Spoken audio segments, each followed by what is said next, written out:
Hey guys, so we're gonna start with something a little bit different this time.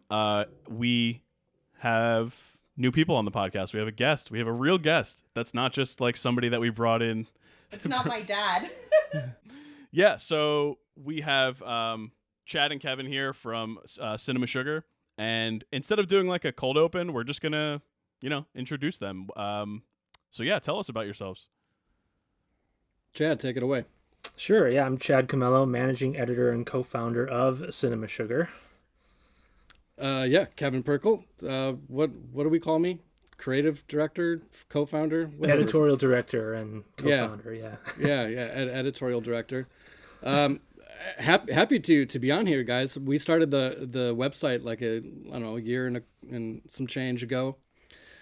Just mainly to have an outlet to engage with this nerdy stuff that we love. As much as I love movies, my wife will only tolerate so much of me talking about the latest movie trailer. So I just knew I needed to build some sort of community around it in order to properly, just like talk about this stuff. And Chad was kind of in the same boat. And it's been fun to see as we started this, like kind of how our community is built. And you guys are one of the people that we've kind of come across in our efforts. And it's been a blast to see your content, to see everyone else's content who share our love for movies. So yeah, really happy to be on here. Awesome. Yeah, well, no, you first. What I really appreciate is the fact that you really like to talk about the positives of movie watching and loving. And I think that's something that we like to do as well. Yeah. Generally.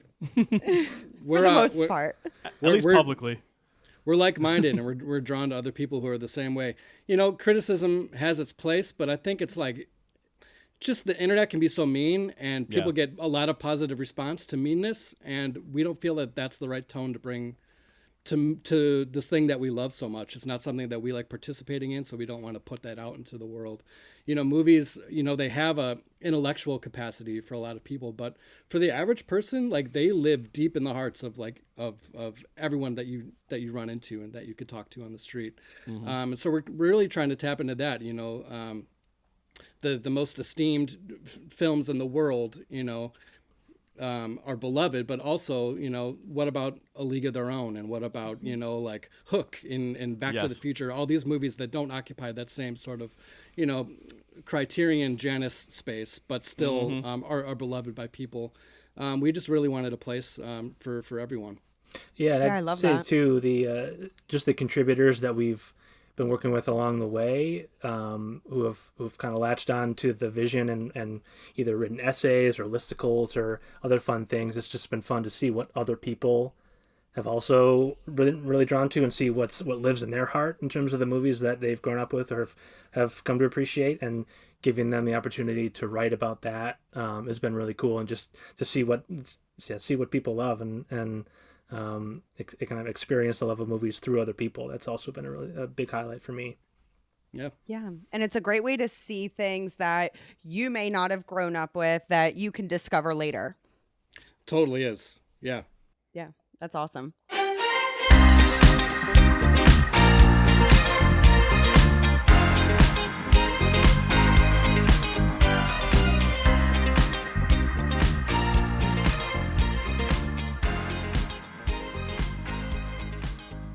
Welcome, Babysitters Club, to our first episode of 2024, and a very special episode as well.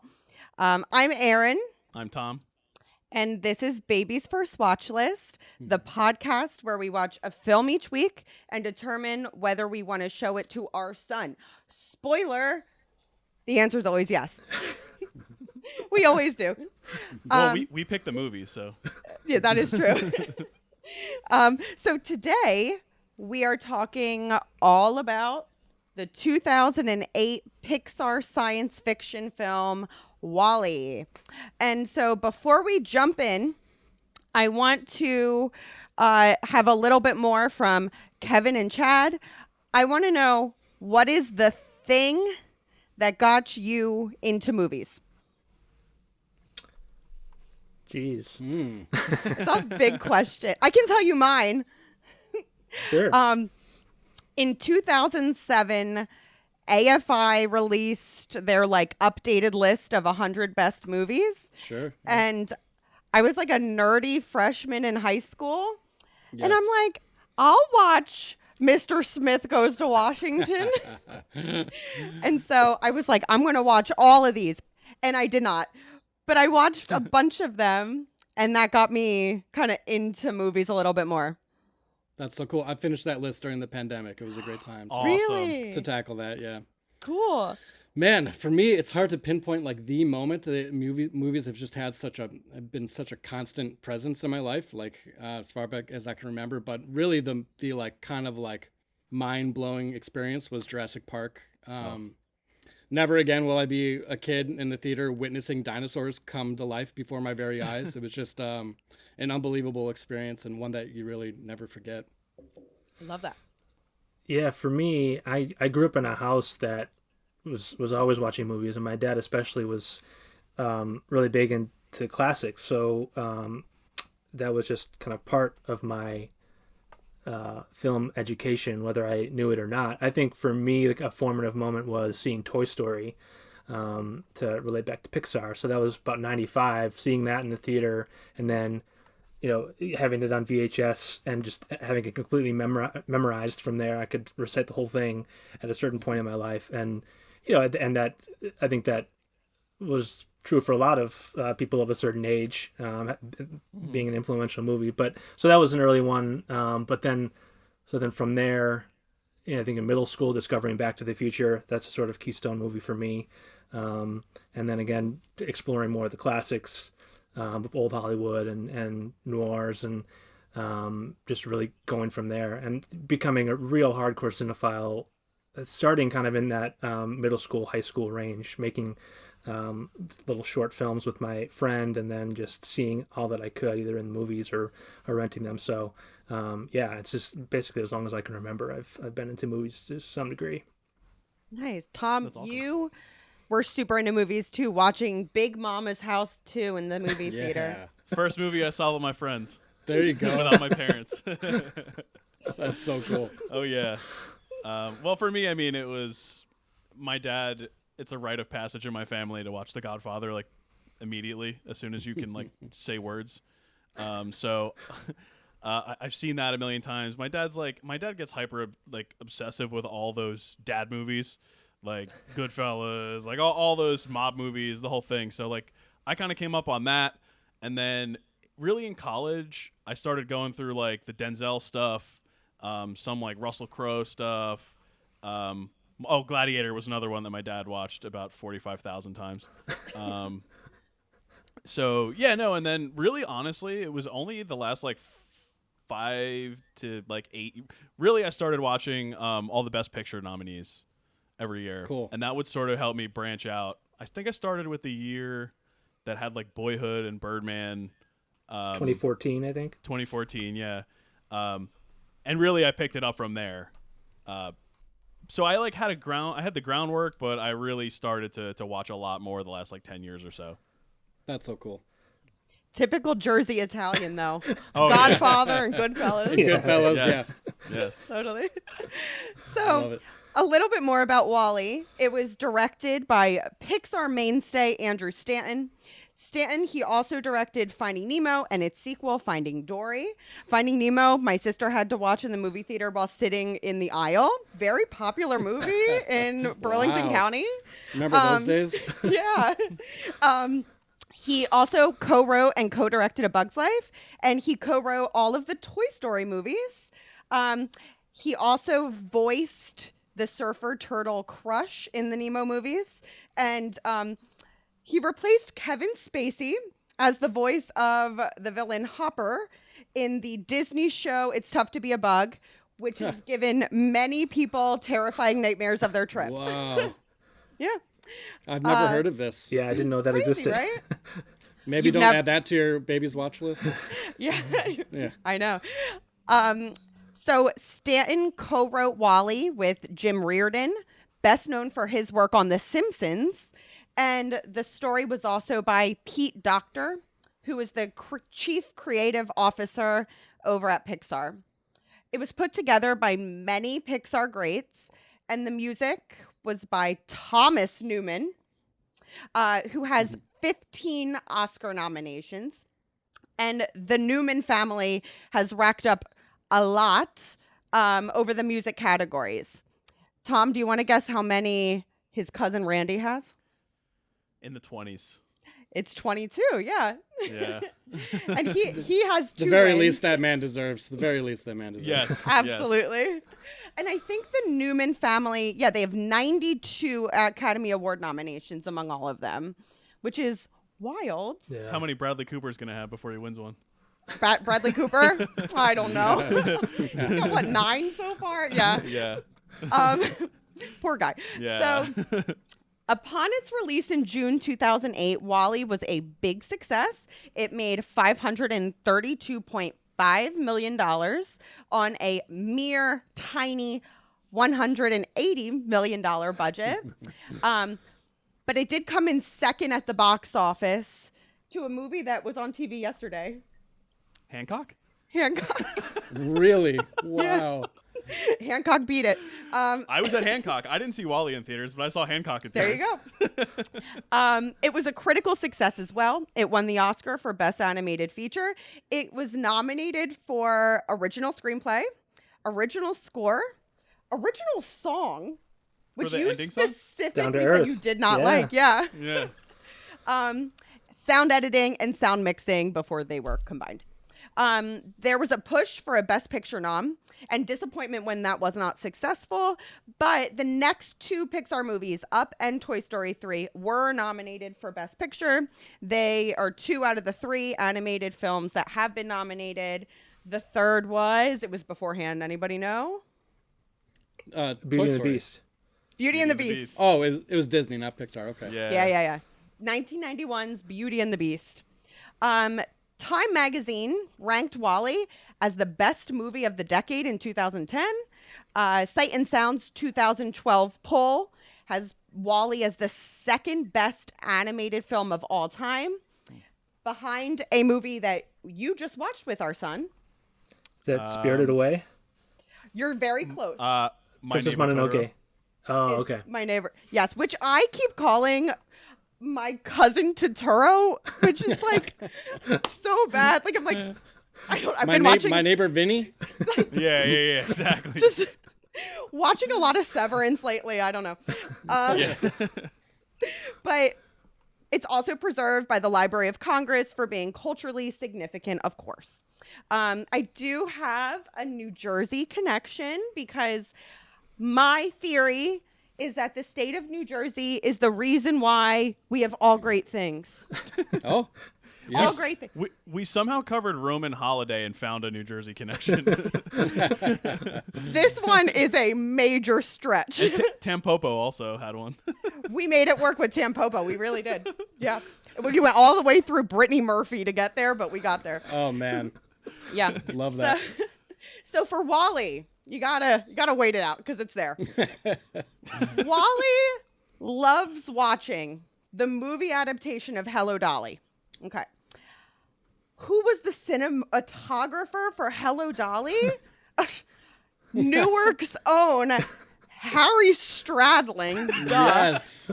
So obviously, without major character and you got to do the major character analysis of WALL-E, you're not getting it without the great state of New Jersey.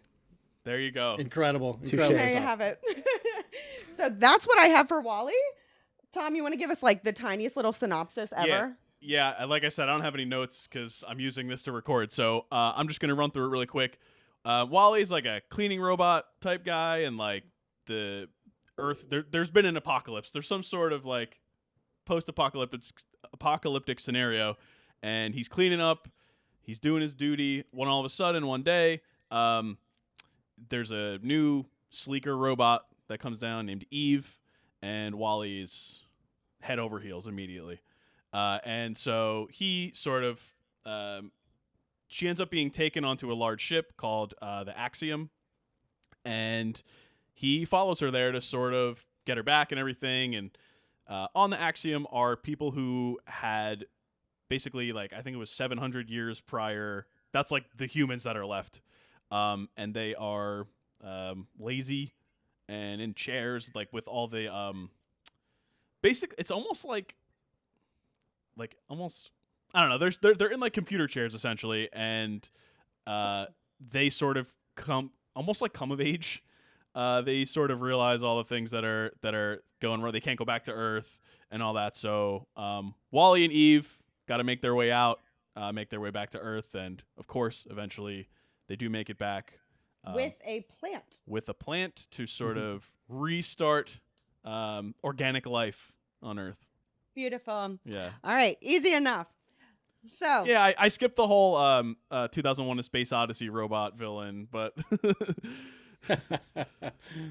So let's talk about a couple of things. If we're starting with Pixar here, we have talked in the past about our favorite Pixar movies. This is up there. We do love this one. Coco has got to be up there for both of us. Of course, we love Toy Story. I'm interested in what your favorite, maybe top 2 or 3 Pixar movies are.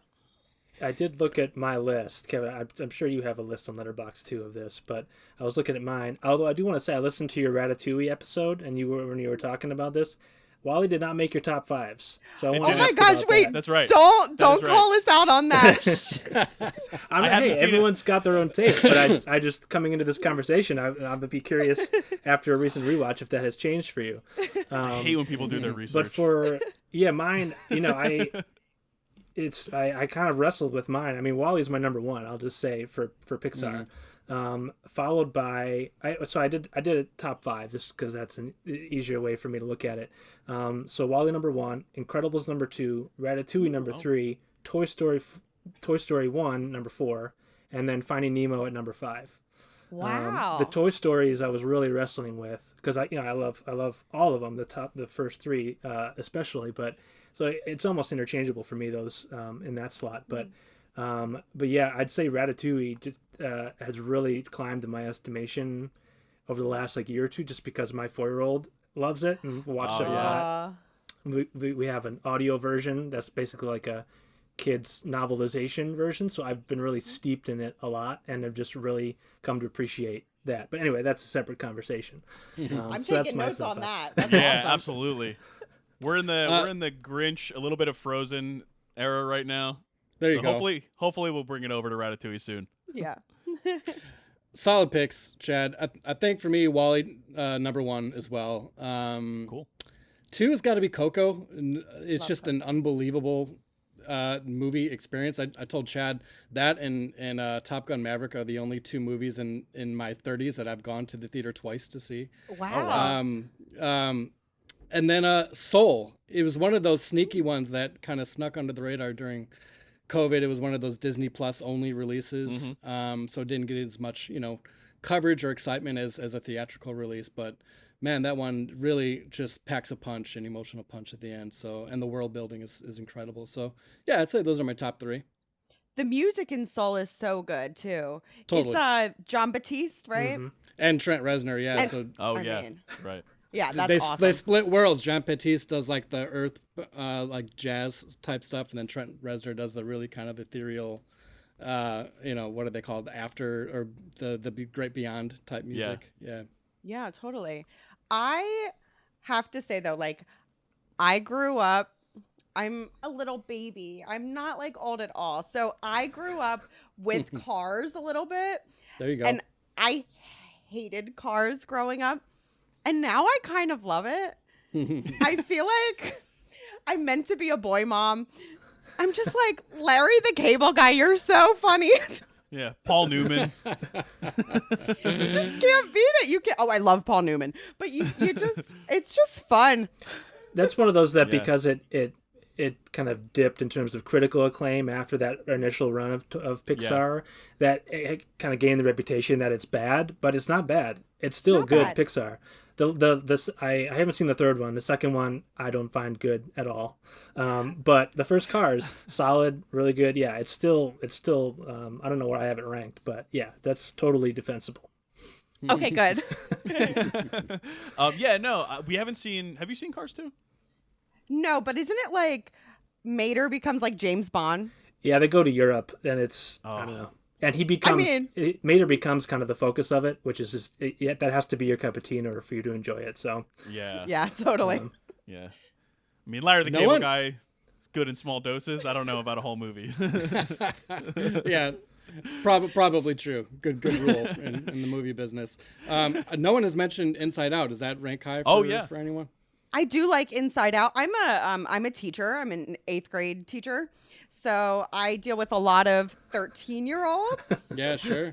So it really resonates with me a lot, Inside Out. Yeah. Cool.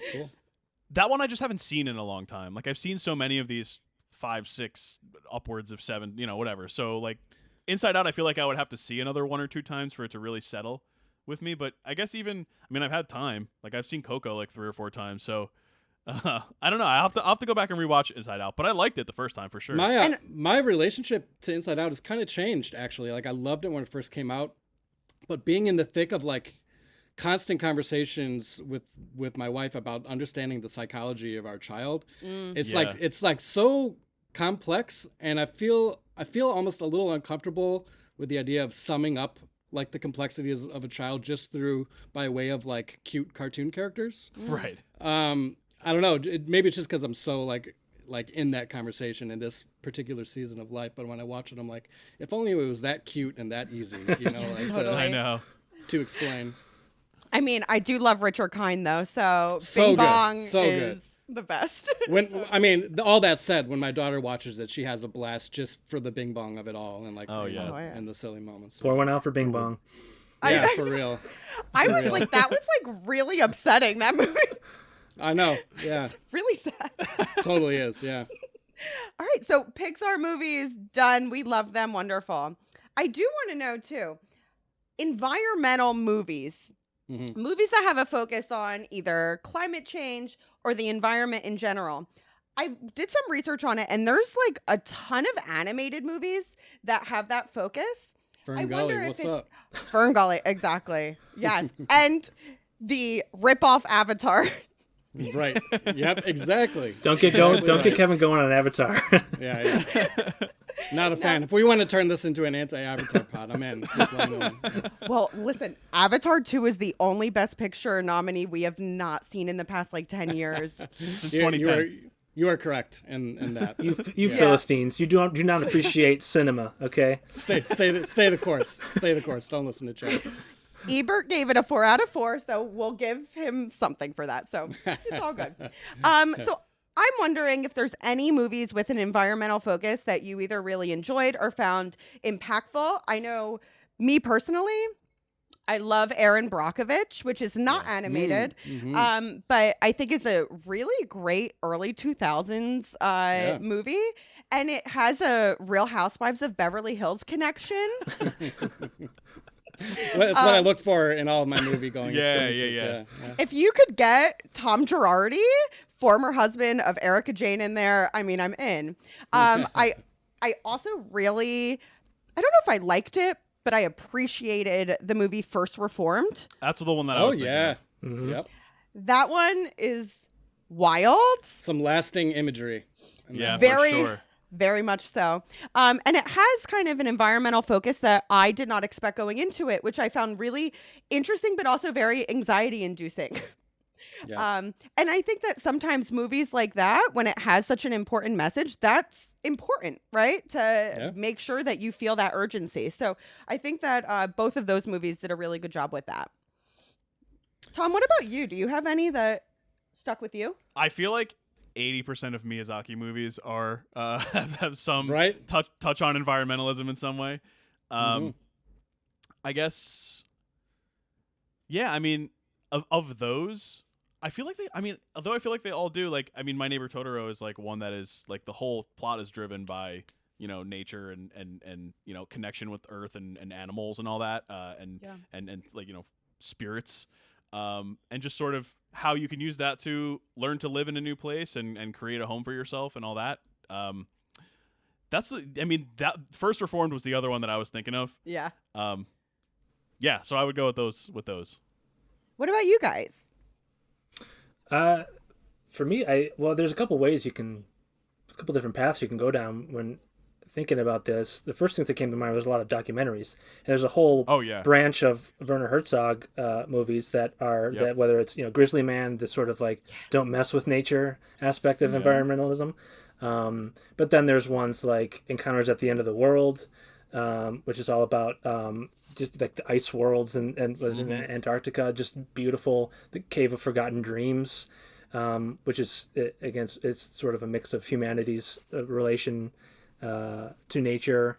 So there's tons of documentaries. My Octopus Teacher from a couple years ago, which got a lot of hate at the time, it seemed like, but I mean, it still won Best Documentary at the Oscars, but that one just knocked me out. It was just such an experience and such a powerful way to appreciate nature and to see what it can do when you pay attention and get up close to it. So those are some of them that came to mind for me. I don't know, Kevin, if you had other ones. One of my favorite movies of the year, How to Blow Up a Pipeline. I haven't seen that, but comes to mind. It's just a really effective movie in terms of showing how the climate crisis affects everyone. I think there's this perceived notion that it's like a liberal cause, but the movie makes a really strong case of and point of showing how that it's really an issue that affects everyone.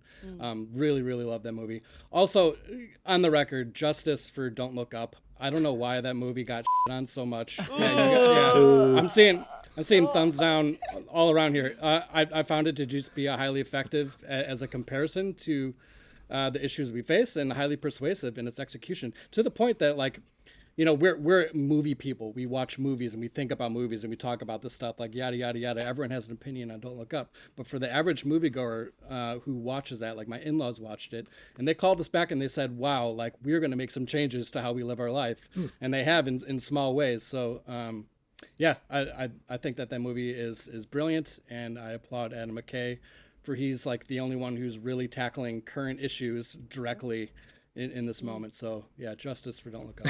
Who would have thought that about Adam McKay? I know. All the others. Yeah, I will real. say this. Yes. I love the Timothy Chalamet cameo in that movie. It's so good. Yeah, I was reading that he was like being so annoying to Jennifer Lawrence, and she was just like, "Get away from me!" like the whole time. Yeah, I believe that. My guy loves his fingerling potatoes. Right. Yeah.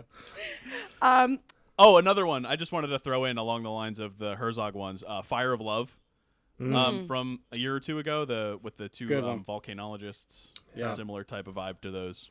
Very French New Wave. Yeah. All right, so Wally, of course, plays Hello Dolly. That's his big thing. He records it. He loves it. You got the love scene. You got the music. Now, I'm wondering, what movie would you want to be the only movie in your dystopian world that you can watch and play? You got the VHS of it, and that's the only one. Oh, man. It's a twist on a desert island movie. A little bit. This was a tough one. I love a lot of movies, but even my favorites are not necessarily ones I would want to watch on repeat. Yeah. Right. So I can't necessarily say my favorite movies, if only for the risk of outplaying them too and damaging my relationship to them. So I mentioned this before. I'm going to say Top Gun Maverick. I love Top Gun Maverick. It's a movie that doesn't ask a lot of you, and it hits every emotional beat that you need from like a movie going experience. So that's one that I feel like I could just have on loop and like get what I need from it and move on without being too affected by it. I love that. Thinking about this, I wanted something that's a longer movie, so there's just more to it. Something that I can really live into or just vicariously watch, and if I'm the only person stuck on Earth, I can visit other worlds. The one that came to mind for me was Lord of the Rings, Fellowship of the Ring.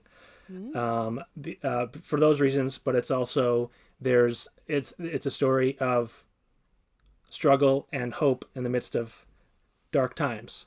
So being able to latch onto that message, and I can watch it over and over again, run into the ground, and there's still 2 other movies in the trilogy. So I'd be good if I ever got out of this dystopia. So Director's cut, I'm assuming, right? Extended editions. Yeah, extended. All right, Tom, I'm going to have you answer because my answer is so embarrassing that I want it to be completely separate from everybody else. Okay, I think I might have one that's along your lines. Okay. I'm gonna go. Well, mine is School of Rock. Oh, the best. There you go. I'm a big Richard Linklater fan. We got the Glenn Powell connection because he was in Everybody Wants Some and Top Gun Maverick. But I could just watch Jack Black and Mike White and Miranda Cosgrove. I could just watch them all day, every day. I just love Linklater's style. I just find him to be so relaxed, and even when he's being serious, like in the Before trilogy and all that. Bernie, which is kind of like a mixture, but I just love his style, and I don't know.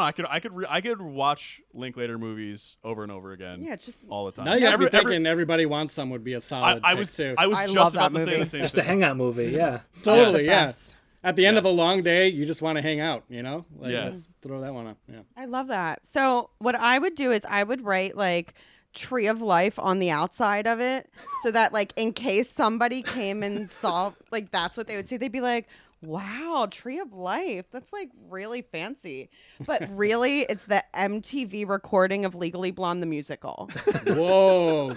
Specific. I love it. Have you guys No. ever seen that? No. No. It's really good. Laura Bell Bundy is a great Elle Woods, and Does it exist on Blu-ray 4K? that's a good question. I don't know. Criterion, I heard, is going to release Yeah, it pretty yeah, soon. yeah. Either that, or it's definitely all on YouTube at 1.5 That's so cool. speed. You know. I love it. And This is- like mirrored. Yeah, exactly. But their This is the- songs. Yeah, You this can is the listen to energy the we song. seek. The Yeah. energy we seek at Cinema Sugar. Yeah, Yes. exactly. Yeah. Check it out. Legally Blonde the musical. It's actually really good. I'm not gonna lie. It's really good. I have not seen it either. So. It was like it won Tonys. It's great. You know what? I haven't even seen the Legally Blonde movie with Reese Oh, really? Witherspoon. Whoa, I need to. okay, I need yeah. to change that. Gotta I change would that. be interested in what your thoughts would be on it. I love it, but it's very nostalgic for me. Tom is a lawyer, Yes. so Okay. his feelings watching it for the first time as a 30-year-old lawyer might be different than mine. Slightly different. It was Sure. good though. I mean, Reese Witherspoon's the best, so it's Oh, she's the it's best. hard not to like it. Yeah. Yeah, I'm. It seems like a movie I would be perfectly charmed by. So yeah. Absolutely. One day- definitely, One day definitely. I'll get around to it. Yeah. Yeah, and then you can double feature it and watch the musical. Like Boom, every there you go. every like early mid 2000s movie, there's like slightly questionable content in it, Oh, always. but it just Sure. is what it is when you watch when you go back and watch those. It's nothing terrible. But Yeah. you Yeah. know, whatever. Reese is the best, so Yeah, it's awesome. So my last question here that I have, would you consider that, I mean, the answer is probably yes. If you would consider this to be one of the more ambitious animated films that you've seen, and what other movies kind of fit in that category for you of very ambitious animated films? You know, I think on such a commercial level, yes. Mhm. The only other film like on that same playing field that comes to mind is Fantasia. yeah. But really, any sort of stop motion project is like peak ambition, peak human ambition. It's just insane the amount of work that goes into any stop motion picture, especially if there's music involved too. Like step beat by beat, changing the position of a figure just to like make them look like they're dancing and singing is Yeah. just Amazing. insane. But another one that comes to mind in recent time is the movie Loving Vincent. Did you guys see that one? Oh yeah, I haven't seen it, but I remember. It's a personal favorite. It tells the story of Vincent Van Gogh, and every single one of its like 60-something thousand frames was painted by 125 different oil painters. So like, Wow. Wow. if you go to that extent, that's pretty ambitious, and Yeah. rather than just relying on computers. So that one comes to mind.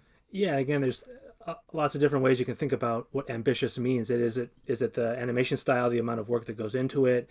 Is it sort of what sort of story they're trying to commit to film? So other ones that came to mind for me were the recent Spider-Verse movies, Spider-Man Into the Yes. Spider-Verse and Across the Spider-Verse. Again, just that to me is a combination of all of those. Just this really dynamic, compelling animation style, and then the stories they're trying to tell throughout these movies. I just sit in all of those. Other ones like it's Cartoon Saloons movies like Song of the Sea, Yes. Secret of Kells, Unbelievable. Wolf Yeah. Walkers. Wolfwalkers. Yeah, Yeah. that's another one that was a 2020 kind of forgotten release, but people really need to go check those out. Each frame of those is a painting you can hang on your wall, and it's just so amazing to watch those and just think about all the work that goes into those. One of the first episodes we did was Secret of Kells. So Oh yeah. yeah, we loved it. Amazing stuff. We love Wolfwalkers. That was one that really, really stuck with me, and that's what I was gonna give as my example. We actually, our son's name means strong wolf in Gaelic. So that Tom, you're all sideways here. I messed up. So that's something that There we go. I also agree with. It truly is like a painting. Every single frame. It's amazing. Yeah. Do you have any other ones, Tom? Because Tom watches a lot of like fancy movies that I've never heard of before. So he definitely might have seen some that I'm like, oh, that's cool. I saw 13 Going on 30 again on TV last night. All right. I can give you one. Okay. There was one. I believe it was stop motion, and it's called Mad God. It was this. I forget the guy's name, but it was like a project that he had done over the course of like a decade or something, and it's fully stop motion, and it's a like brutally gross like apocalyptic world, and you follow like this guy, this like I think he might have been nameless, and he like just sort of goes through this world and like sees all the horrors of this world, but it's like everything about it. I honestly can't even tell you what happened. It was like so like it's one of those art pieces that only the creator really understands what it means. Sure. But the atmosphere of it and the sort of just the detail and the passion that was put into it, totally ambitious and not definitely not for everybody. But I really, really enjoyed the experience of watching that movie, which is, something that you can always say, even if you don't fully like sit with it and get every aspect of it. I mean, it's an experience if you just sit back and watch that movie. I haven't seen it. We had a contributor write a piece about it back It's a in cool October. one. I'm meaning to watch it. Question: would Wally survive in the Mad God world? Oh, Wally survives a lot in this movie. Yeah. Okay. Wally gets like crushed. He goes to space. He goes to space. He gets smashed by like all those shopping carts. Right. I think he's got a shot. Okay, that's good. Yeah. Good. I'm happy to hear that. One more that I really appreciated from a couple years ago. Was it called Flea? Flea. Yeah. Oh, yeah. What I found so fascinating about that was that it's a documentary, an animated film, a foreign language. Like it could have been in so many categories, and was, I think, at the Oscars. It was nominated for all of them. Yeah. Yeah. I just found that really fascinating that was the medium that the filmmakers chose, and I thought it was a really interesting movie. We accidentally watched the dub for that one, and we realized like halfway through that it was supposed to be, I think in like Danish or something. But we were like, this sounds like Riz Ahmed, like. And it was Riz Ahmed. Yeah, totally. Yeah, that was a good one. And I liked that it had a point to being animated, like because it was a person who wanted to be anonymous, who instead of doing like the sort of voiceover shadow situation, like they made it into an actual animated story, and I thought that is super ambitious to just sort of take something like that and turn it into something creative. Yeah, that's great. Tom, what questions do you have? Would you have taken the trip on the Axiom for 5 years?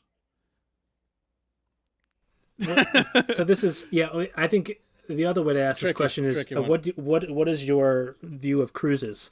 Because it's essentially a cruise, right? Yes. And I've been on one cruise in my life, and it was it was in Norway, where you start in the Arctic Circle at the very north of Norway, and then come down the western coast along the fjords and end in Bergen. So awesome. I've never done a Caribbean cruise or anything like that. Like that was a little more rugged, like different sort of style cruise than kind of what I think what most people think of. So I really enjoyed it. I don't know if I'd do a cruise again. So I think that for me is kind of my answer is like, I don't know. I mean, maybe I just tough it out with Wally on Earth and just see how it goes. That was a lot more of a fun answer than mine, Chad. I wasn't thinking about it as a cruise. I'm thinking of it as like it's a situation where you have to get on the Axiom or you're doomed, right? Yeah. Is that kind of so? Idealist. Yeah, you could go either way with it. I don't know how bad the circumstances are that I'm leaving. Idealist me is going to say no. I'm staying here on Earth. If I board the axiom, you know, that's just like abandoning our Earth, and I feel like our planet is more important than my life, et cetera, et cetera. But if Earth was entirely uninhabitable and I wouldn't be able to do any good on Earth to help like reverse things, then what's the point of staying behind? Right. So yeah, I'd go hang out on the axiom for a while. It's true. We would find the screening room, and we would be hanging out there a lot in the axiom, so. Yeah, we'd be recording pods, you know. Yeah. Yeah. Well, I know as I was watching the movie, I think I said to Tom like 5 times, like, their ankles looked like mine after I gave birth for like a couple weeks. And whew, if I got to do that for the rest of my life, I don't know. Yeah. So I have a 7-month-old son, and like he looks exactly like the people in this movie. So I'm thinking like, it's like, yeah, I mean, he's adorable, but he's crawling now, and he can barely stand, you know. So it's, I don't know what kind of existence that is. Totally. Yeah. Tom, are you going? Are you leaving me behind? What's happening? So I have been on a Caribbean cruise. I went with my friends when we were like 25. Yeah, and you got an awful disease. That's where I was getting. That's where I was getting to. So we went to the Bahamas. We did a day in Disney. Then we took a cruise to 2 different ports in the Bahamas, and then we came back and did Universal or something like that. So second or third day on the cruise, it was like a 5-day cruise. I just suddenly had the worst sore throat in my entire life. It lasted for like 2 weeks. I went to an urgent care when we got back to Florida, and they were like, "We have never seen this before. We have no idea what this is. It's some sort of bacteria. Maybe it's a virus. We don't know." Eventually, it just sort of went away. I managed it. So all that is to say, I am not going on the space cruise because I don't know what's out there, and I've had enough. All right. What else you got? Do you guys have what are your favorite like dystopian movies? Because that's a different little avenue than the environmentalist movies. Mm-hmm. Again, it's its own like world of cinema out there. This dystopian. There's so many options. Very broad. Children of Men, just one of my favorite movies of all time. It's really, really hard to compete with that, and for me, in terms of dystopian movies. Then there's like light dystopia, like The Truman Show. I know Chad and I are big fans of, and The Lobster, which is just so hilarious to me. Terminator 2. Love Terminator. Hard to beat Terminator 2. Yeah. And Metropolis comes to mind. Yes, I just watched that for the first time a few months ago. Cool. It's crazy how much it holds up. It's unbelievable, man. Yeah. And without CGI, right? Let's get back to that. Absolutely. We're big practical effects fans. We talked about that, especially when we did I think it was A Nightmare on Elm Street last year. Just because like it's such a different type of movie than we have now. It is. That's a whole nother pod, but if that's how you feel, again, don't see Avatar 2. Is it now? Then there's also the dystopias of Mad Max Fury Road. Oh yeah. Snowpiercer, kind of a similar thing. Like if you get on the train, what kind of life is that for you, depending on where you end up. The Rise of the Planet of the Apes series, I think, was really well done throughout that. Just showing how that develops over time. I know there's another one coming out next year, so I'm excited for that one. There was other ones like 10 Cloverfield Lane. Yes. I love that movie. Goodman. Right, yeah. Just an amazing performance there. So it really kind of contains story within this dystopia that we don't really know much about. But that one's really well done. And then there's something like Looper, Rian Johnson's Looper, which that kind of in the Terminator 2 vein of time travel and dystopia. Just really, really good one there as well. Those are some of them that came to mind for my favorites. Yeah, I'm very much a comfort watcher, so a lot of times dystopian movies are a little like, for me, especially post 2020. I just like, oh my God. So sometimes I like movies that are like, are they dystopian? Like like Her, for example. Mm-hmm. Like, I'd call that dystopian. Right? Yeah. It's like, but it's not super dark. I prefer movies like that to the like hardcore doom and gloom dystopian, you know? Not a Mad God fan. A lot of what? Not a Mad God fan. No, not so much. No. What about you, Tom? I just had like 3 in my head, and now they're all gone. Let's see. Oh, do you know what I really thought was What? one I thought I would like, but I didn't like as much as I thought was Under the Skin. Have you seen that? Oh yeah. Yeah. Do you like I that liked movie? it. Tom liked it. Yeah, that's another one too, where you really have to be in the right mood, or it's going to put Yeah. you in a mood. Yes. Yeah. It's going to get under your skin for sure.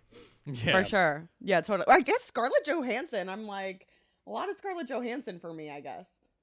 Yeah. Yeah. Well, I feel like anything that's what is it? Space, sand in the Southwest is pretty dystopian for you. I have a thing. I don't love sand, space, or the Southwest. I don't know. It's like a thing. It's weird. The 3 S's, you know. Oh, and then you get like Star Wars, where you got kind of everything in there. Oh, God. Yeah. Some of the ones that I have are kind of like. Well, first of all, I've recently become a Godzilla fan. Like talking like the original, like was it 1958, whatever Godzilla. I watched that one like a year ago, and that was knowing what I know about Godzilla and how like kind of hokey it got in in like the 70s and 80s or whatever. I was surprised at how awesome of a movie that was.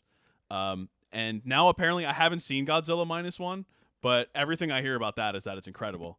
And all of those, I'm hearing great things too. Yeah. yeah, I have to see it. A couple more are like, you mentioned Terminator 2. There's also The Running Man, another Arnold movie. Escape from New York. Yeah, I feel like the 80s was very big into sort of dystopian. Like They Live, Carpenter, like a lot of Carpenter stuff. Yeah, no, those are the few that I could think of off the top of my head. I like the 80s vibe of it because it's like it's kind of serious, but it's also like hokey actiony, one-liners and all that, which is just it's sort of your vibe of like, dystopian but fun. I really like Minority Report. Oh, that's underrated. Good one. Underrated Spielberg. Good one. Yeah. All right, Tom, any other questions, or is that it? Yeah, if you guys have anything else you want to talk about, feel free. Or let us know. What about your animation month? Tell us about the animation month.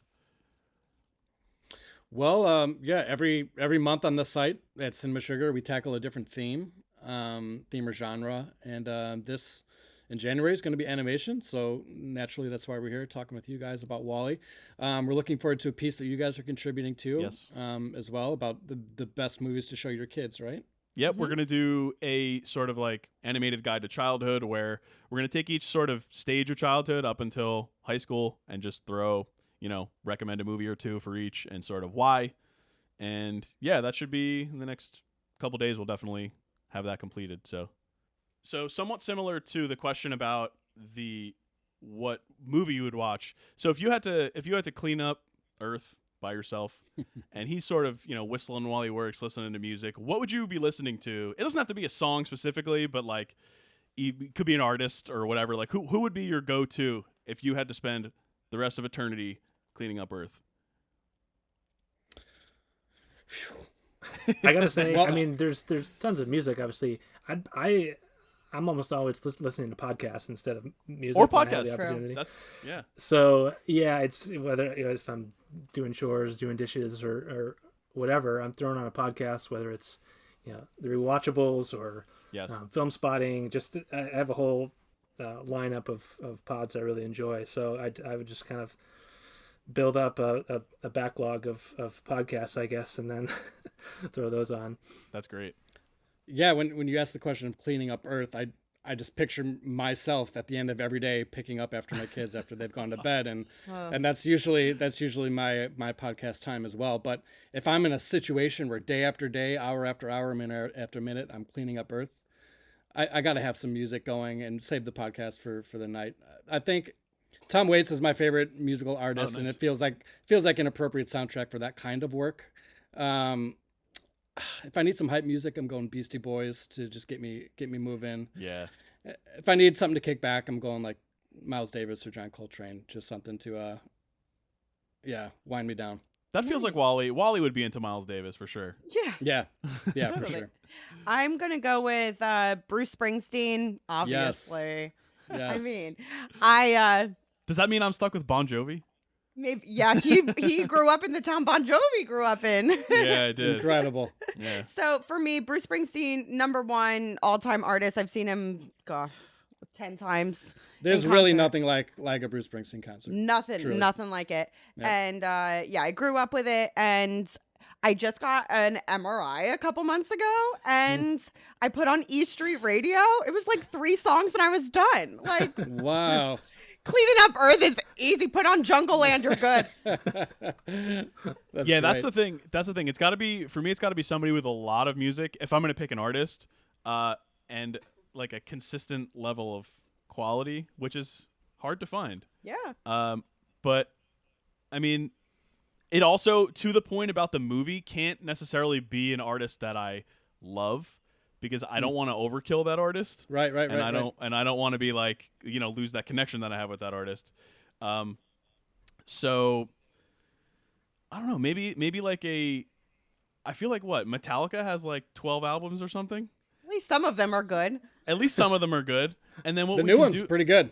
I haven't listened to the new one, but I Yeah. think that they serve a lot of purposes. They have sort of like slower songs. They obviously have heavier songs that can sort of pump up in the way that the Beastie Boys might pump up. They do the symphony thing too. They do the symphony albums, yeah. So Yep. I feel like there's a lot of different moods you can get from them. And they were my favorite band when I was younger. But I think I'm at a point now where I could risk that connection, Mhm. and I like them enough where I can listen to them all day while I'm cleaning up, while I'm picking up while I'm cubing all the trash and leaving it behind. Yeah. Really solid pick. Yeah. The last question here. Is this the Pixar movie with the most beautiful scenery? Oh, that is a good question, Tom. Thanks. So my answer to this is no. I think, especially when we're on this trash planet, it's beautiful in its own way, but not the beautiful I think that we're after. And then once you're in outer space, I mean, space and the Axiom is again beautiful in like a completely opposite way. But for me, if we're talking about beautiful scenery and the kind of world I would want to live in, I think Coco has a lot going for it. Just this incredible, it's this sort of city, but also rural, back and forth. Just amazing color and ambiance there. I think that has to be up top. And then, Finding Nemo just in the ocean. If being in the ocean is something you enjoy, I think there's a lot of really cool things to see there. But those, I think Coco for me has to be at the top of the list. It's super vibrant. Yeah, same. Tough call. There's a lot of beautiful scenes kind of scattered throughout the Pixar universe, so it's hard to really pinpoint, like WALL-E being the one. But I agree, Chad. Specifically, the Land of the Dead in Coco is just unbelievable. And the way that Paris is illustrated in Ratatouille is just it's like an advertisement for Paris. I'm always like checking travel flights to Paris after watching that. And then I mentioned this before, The Great Before and The Great Beyond in Seoul is just really some stunning animation. Isn't it funny that the movie with a rat in a kitchen would make you go to Paris? I know. Yeah. Oh, I gotta say that. Well, so for me, the kind of Ratatouille, and then WALL-E comes after, and then Up, which I like less than the other ones. Yeah. But that era, to me, it's. I don't know if you guys have watched Honest Trailers at all. Do you? If there's a little YouTube bit, yeah. channel. Well, they did one for Guardians of the Galaxy, and the hope they always make up a joke title for it, and their joke title for that one was basically "F you, we're Marvel," in the sense that like Marvel was so high on their own supply and so successful at the time that they could make this movie about a talking raccoon and a tree, and it makes $1 billion or whatever. So for me, this range of Ratatouille and WALL-E, this is in the F you, we're Pixar era, where we can make a movie about a rat in a kitchen, and you're gonna love it, and we're gonna make a movie about a robot walking through a trash planet, and It's going to be a silent film. Yeah. So love story. Yeah. It's to me like this is the peak Pixar moment. I mean, obviously the movies before then were their own incredible era, but the fact that they could make these are just the biggest power move I think you could make Yeah. at the time. I think I said almost the exact same thing to you while we were watching. I was like, "Why? Like the audacity of them to make this movie." And then they were like, "All right, well, we'll just give you Toy Story 3 right after that. Right. Like, Yeah, which is Right. also have fun." amazing. Yeah.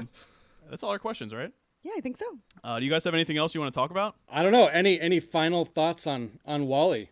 Well, Go around the table. I do. I'm curious. Well, I guess it's more of a thought just about the Wally character himself, because to me, because I especially remember watching this when my son he was just past 2, and he saw a Wally toy at Target and was really drawn to it. He'd never seen the movie, so I was like, okay, maybe we'll try watching the movie, and he was riveted like the whole time. So that was really fun for me just to see that, but it also was this light bulb moment for me where trying to understand why, and it's really because Wally he's like the epitome of the best characteristics of toddlers, of kids that age, because he's very curious, he's enthusiastic, he's super loving, and also temperamental, right? You just don't know what you're going to get from him. He loves stuff. He loves showing people his stuff when Eve comes to his house. He's way more interested in like the box that the ring came in instead of the ring itself. Yes. And he basically, toddlers, they have basically 2 speeds. They're either sprinting or just inching along. I know this is ringing true for you guys for having one. Gosh. And he's also like clumsy but super charming. He's really quick to make friends. And he's chaotic but also just super full of love. So it was just this epiphany for me is that might be an appeal for kids that age, that they see themselves in him. But then for me, it's like he's also just a great role model for anyone to have. So yeah, I know that was just a light bulb moment for me. Yeah, similarly, Chad, I had a light bulb moment. I love the films of Charlie Chaplin and have been revisiting them. And recently I found myself like loving them more than I ever have, because I have a daughter who's 1.5, and she communicates so much without words. And so watching Charlie Chaplin in his silent films, it felt like such a reflection of her, and it was so hilarious and that much more charming because of it. And then I read, that the Wall-E team studied Charlie Chaplin films when creating his narrative and that character. And so when I watched Wall-E again, I saw the same type of thing. So I don't know, just have the experience of having a child who communicates so much without talking, or just like little babbles, just like Wally would be like, Eve is like the only thing he can say. Yeah. The way that she only says like dada or uh-oh. Yeah, I don't know. I just found like a really charming, deeper connection to the movie in that phase. But also Wall-E it's one of those movies that's been just like a constant in my life. 2008, man, I was at a stage in my life where I was just like ready to kind of like, I don't know, grow out of my selfish tendencies and think deeper about world problems. And this movie is just like, in the best ways that movies can, really kind of open that door for me. It was a huge connector for me and my wife when we first met. We both loved Wall-E. I remember on one of our first dates, we just like most of our dinner was just like a deep dive on the movie. Our first dance was to Louis Armstrong's La Vie en Rose, which plays in that movie. Yeah. One of the first gifts she got me was a boot with a plant coming out of it. So yeah, it's just one of those things. It's like one of the like key movies of my lifetime. It's beautiful. That is great. Yeah. And it's so funny. You guys picked up something that we did too. I guess it's just parent brain. When we were watching, I'm like, this is a mix between our toddler and our dog. Wall-E is between right? Connie Yes. and April, 100%. Yeah. Well, and I have to shout out. I got the Criterion Blu-ray of Wall-E that came out last year, and watching the special features of that has been really interesting. Just learning more, because Andrew Stanton leads a lot of it and is kind of talking about the inspiration for things. And so one thing that he mentions is that people say that it's like the silent film for the first half hour or so, but it's really not. It's not silent at all. It's very dependent on audio. But he said for them, they were basically making it as if it were a foreign language film in a language that no one understands and without any subtitles, which I thought was a really interesting way to think about it, because it's not a silent film, but there is that sort of it's lacking language, but if a 2-year-old can be totally locked into it the whole time, you clearly don't need that language to be able to tell this compelling story. And he really dives into the scene where Wally brings Eve back to his chamber, whatever, the big trailer with all of his his bachelor pad. That's right, yeah. his trinket hoard. He breaks that scene down in a really fascinating way, and I just appreciated the movie itself a whole lot more because of just how things are laid out and the things they're set up that pay off later in the movie, but that aren't obvious and are just done in such an artful way. So I really highly recommend if you can get a hold of that Criterion to dive into that, because it's just made me appreciate it that much more. That's so and we talked about the people aboard the Axiom. I'm not kidding. There's not a week that goes by that I don't think about them and that like scenario. Yeah, and it's like it's a real motivator to me to like keep myself in check and like I don't know and like every day like how do I not be that like I don't know, it really blows up kind of human tendency towards convenience in these times. I think about it all the time. Yeah, and it's like not only is it like you don't want to like beat down on like the way that they look too much, like but it's more than that. It's like you could reduce it to that, but it's like it's more like the lack of attention span and the lack of focus and sort of sharpening your brain a little bit. There's just no being intellectual totally curiosity. disengaged. Yeah. So like the easy way to look at it is look at the physical aspect of it, and it's just it's so much more than that. Yeah. Mm-hmm. Yeah. And I find that connection to like a foreign language film really interesting. Something that I really liked about Spielberg's West Side Story from last year is that he did not do subtitles for the Spanish dialogue, and I find that to be a really powerful kind of thing that he did. That I find kind of not playing with different languages, but showing the importance of body language and of intention beyond just the words that are being spoken, as being part of cinema and part of watching it. To be same with Charlie Chaplin, right? With not the dialogue itself, but the actions, to be really fascinating. So I think that's really cool. Well, and that leads to one of my all-time favorite scenes, and it's something that we in a previous interview we did talking about basically a perfect cinematic moment, and that's the Define dancing scene where Eve and Wally are out. Wally has the fire extinguisher, and they start to kind of dance together, contrasting with the captain who's kind of relearning about Earth and humanity at the same time. To me, that's just an all-time perfect cinematic moment where combining the music of Thomas Newman, this incredible soundtrack, amazing. That was set up at the earlier in the movie when Eve is first dancing on her own on Earth. That theme comes back, but now she's with Wally, and just the visuals of it, the meaning of that specific moment, and then the humans that we've met on the Axiom who I forget her name, John and the other woman, but they've met each other, and they've broken out of their trance and have paid attention to what's around them now. So just everything combining into that scene is just, to me, one of the all-time greats. Man, few words spoken in this movie, and yet the words define dancing like send chills up my Right. Yeah, it's like, I don't know, amazing stuff. Yeah, it's beautiful. I just think the movie does such a good job at showing the importance of connection and what can happen when we don't have that. Yep. That's the meaning of life right there. Key takeaway. Yeah. I also just want to shout out the supporting cast. And I don't know if you all have a favorite beyond the leads, but Mo, the cleanup robot. So yes. cute. Which I had to look up. It stands for Microbe Obliterator. He's really obliterating those microbes. Just like, again, in the parlance of the rewatchable, it's just an all-time heat check moment from a supporting character. I just love Mo.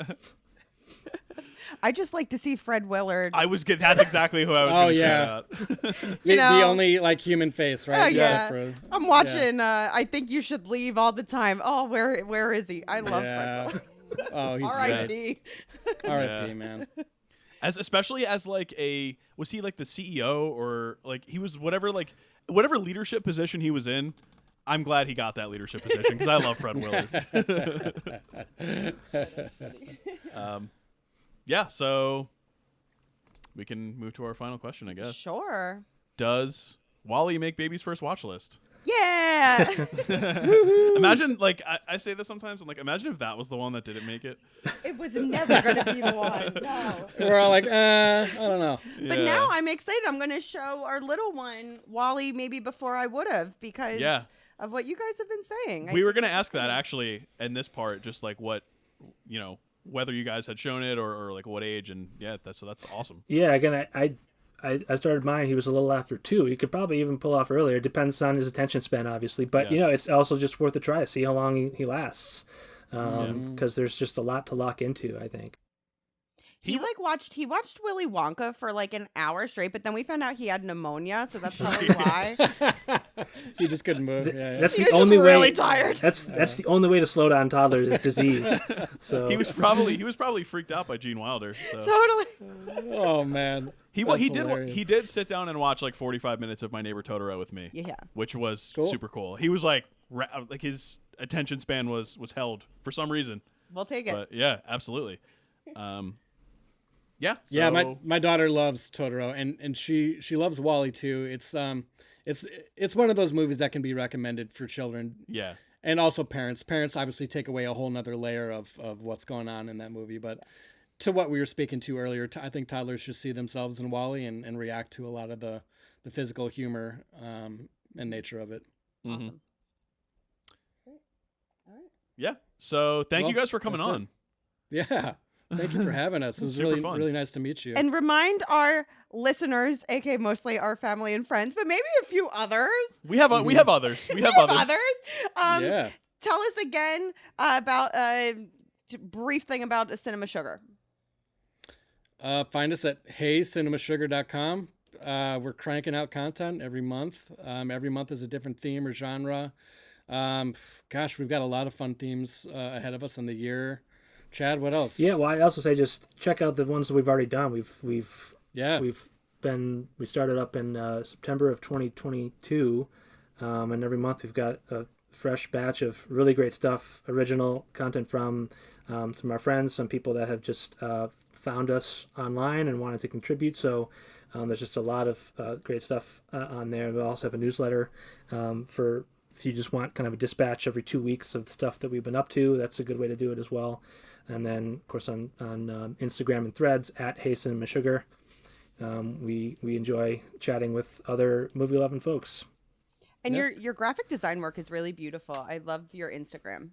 That would be Kevin. Thank you very Yeah, much. that's Thank Well, you. yeah. Kevin, very beautiful job. Thanks. I've never studied graphic design, but I You took could an not interest tell. to it and just went for it. Thanks. Beautiful. Great. All right. So yeah, that was Wall-E. We haven't figured out our January schedule yet. We're probably gonna do the holdovers at some point. We'll do the holdovers. Yes. We'll do the holdovers Watching next that week. tonight. Okay. Yeah. So this was Wall-E. Thank you again, Chad and Kevin, for coming on. Check them out, and yeah, we will see you guys next week. Bye. Cool. Take care. Thanks, guys. See ya. Bye.